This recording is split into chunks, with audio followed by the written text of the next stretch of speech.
Chapter 14. Happier Days. Christmas Day was very different that year. Beth felt much better and was carried to the window to see the snowman which Joe and Laurie had made. It had a basket of fruit and flowers in one hand and a new piece of music in the other. Laurie ran up and down, bringing in the presents, and Joe sang a funny song. "I'm so happy," laughed Beth, as Joe carried her back to the other room to rest after the fun. "Oh, I do wish that Father was here, too." Half an hour later, Laurie came to the house and opened the door quietly. "Here's another Christmas present for the March family," he called out. He moved away, and in his place appeared a tall man holding the arm of another tall man, who tried to say something, but couldn't. "Father!" cried Meg and Joe together, and Mr. March disappeared under lots of loving arms and kisses. Mr. Brooke kissed Meg, by mistake, as he tried to explain. Suddenly, the door to the other room opened, and there was Beth, running straight into her father's arms. There were tears of happiness on many faces before all the excitement died down. Then Mrs. March thanked Mr. Brooke for taking care of her husband, and he and Laurie left the family to themselves. Mr. March and Beth sat in one big armchair, and the others sat around them. "I wanted to surprise you all, and the doctor let Mr. Brooke bring me home," said Mr. March. "John has been so good to me. He is an excellent young man." Mr. March looked at Meg, who was staring at the fire. Then he smiled at his wife. She smiled back. Joe understood exactly what the smiles were saying, and went out to the kitchen complaining to herself about excellent young men with brown eyes. There never was a Christmas dinner like the one they had that day.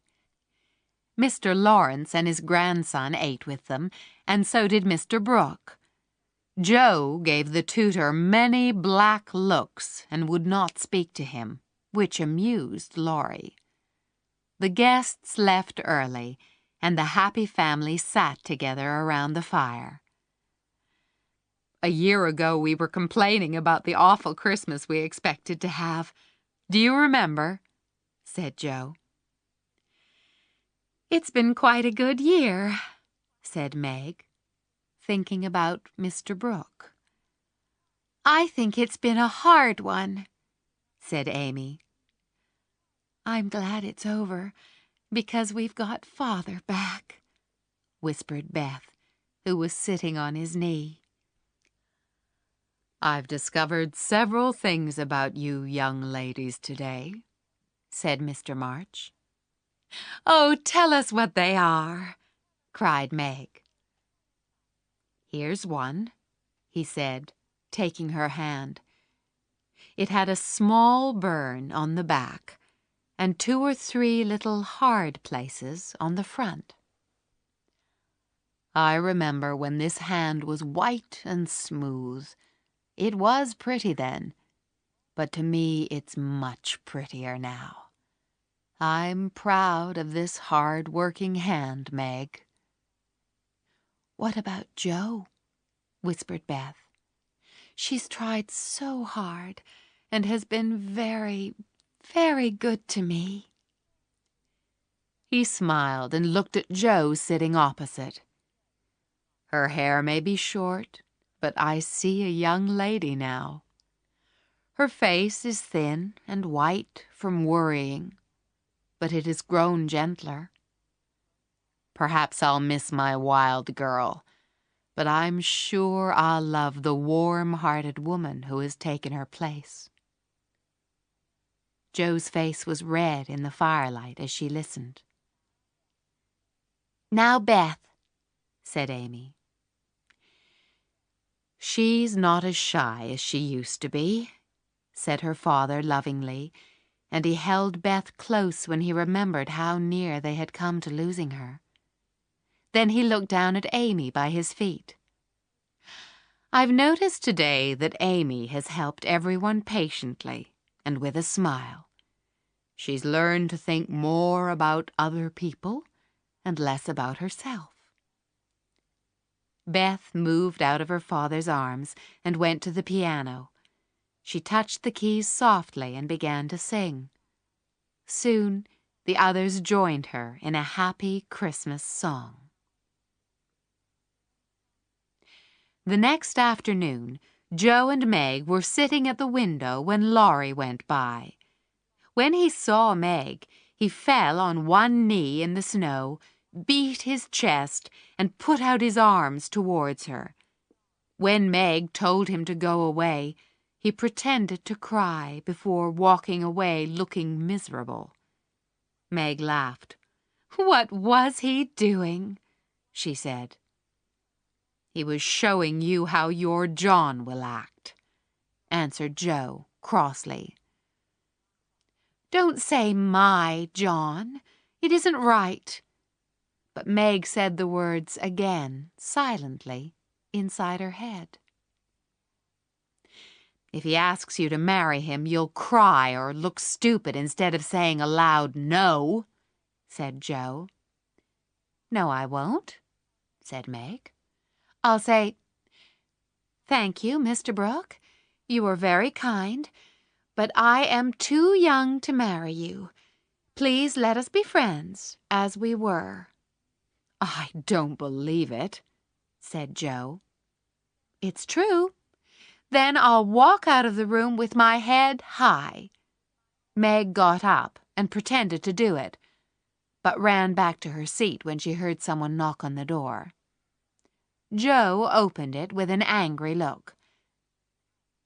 "Good afternoon," said Mr. Brooke.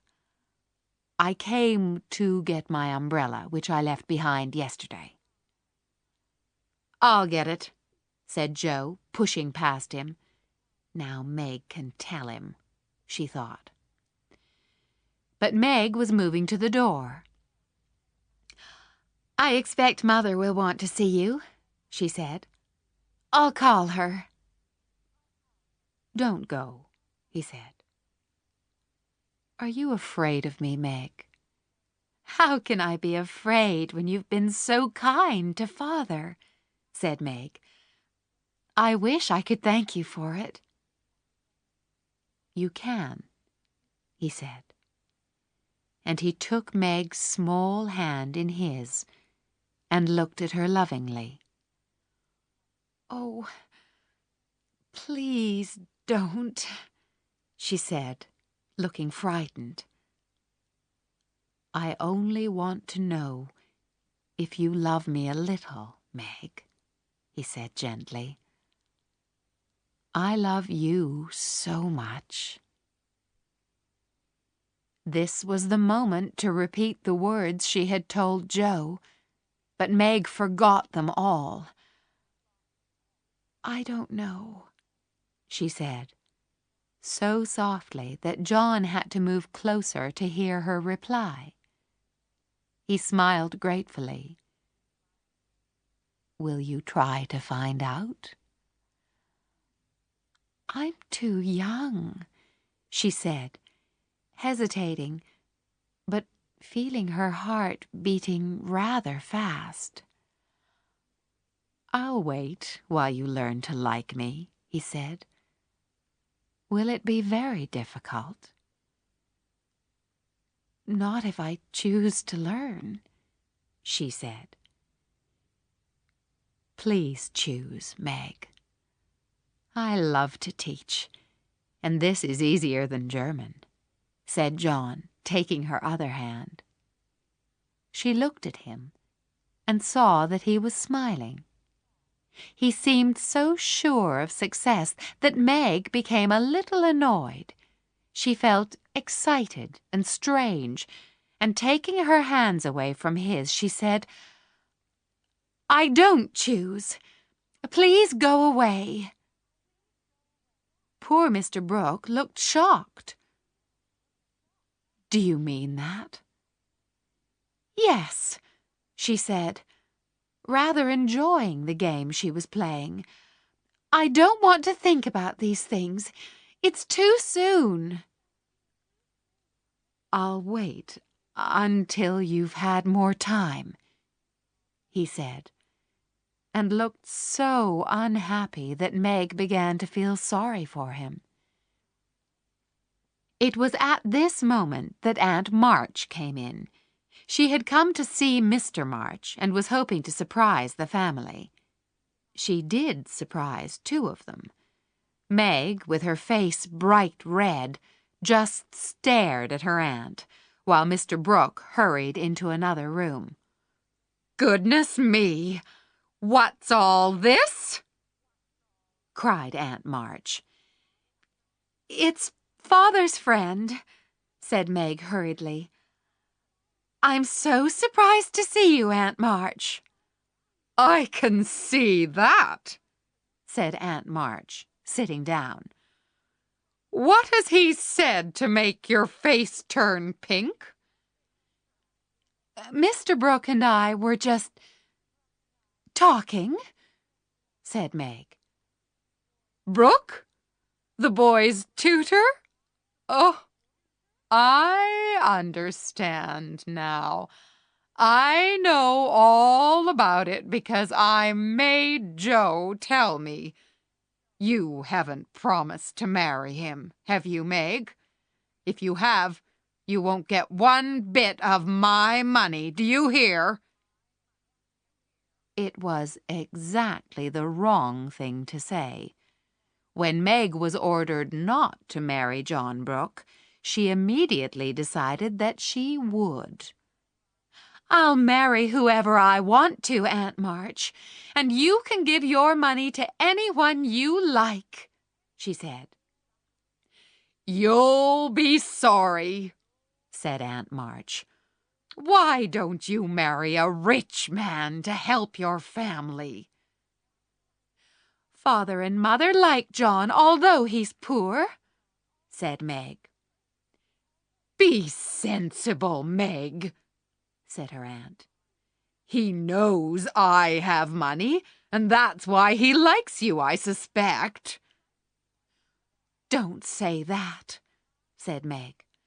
"My John wouldn't marry for money any more than I would. We'll work and wait, and I'll be happy with him because he loves me, and—" Meg stopped as she remembered that she had told her John to go away. Aunt March was very angry.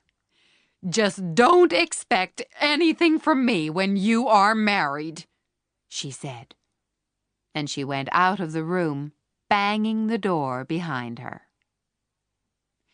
Meg didn't know whether to laugh or cry. Before she could decide, Mr. Brooke came back in from the next room and put his arms around her. "Oh, Meg, I could hear your voices," he said. "Thank you for proving that you do love me a little." "I didn't know how much until she said those things about you," said Meg. "So I can stay and be happy," he said.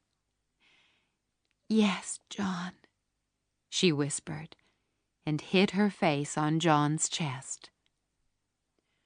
Joe returned and found them like that. Meg jumped and turned round, but John Brooke laughed and kissed the shocked Joe, saying, "Sister Joe, wish us luck." Joe ran upstairs to find her parents. "Go down quickly," she said.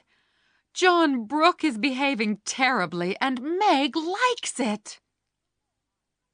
Mr. and Mrs. March left the room in a hurry, while Joe threw herself on the bed and told the awful news to Beth and Amy. but the little girls thought it was all most interesting and delightful. Nobody knew what was said that afternoon, but a lot of talking was done. The quiet Mr. Brooke managed to persuade his friends that his plans were good and sensible. Then he proudly took Meg in to supper. Everyone looked so happy that Joe tried to look pleased too. After supper, Laurie arrived with some flowers for Mrs. John Brooke. Then he followed Joe into the corner of the room while the others went to welcome old Mr. Lawrence. "What's the matter, Joe?" said Laurie. "You don't look very happy." "Nothing will ever be the same again," said Joe sadly. "I've lost my dearest friend." "You've got me," said Laurie. "I'm not good for much, but I promise I'll always be your friend, Joe." "I know you will," answered Joe gratefully. "Then don't be sad," he said. "I'll be back from college in 3 years' time, and then we'll go abroad or on a nice trip somewhere. Wouldn't that cheer you up?" "Anything can happen in 3 years," said Joe. "That's true," said Laurie. "Don't you wish you knew what was going to happen?" "I don't think so," said Joe. "It may be something sad, and everyone looks so happy now." As she spoke, she looked round the room, and her face brightened at the sight. Father and Mother sat happily together. Amy was drawing a picture of Meg and John, who were looking lovingly at each other.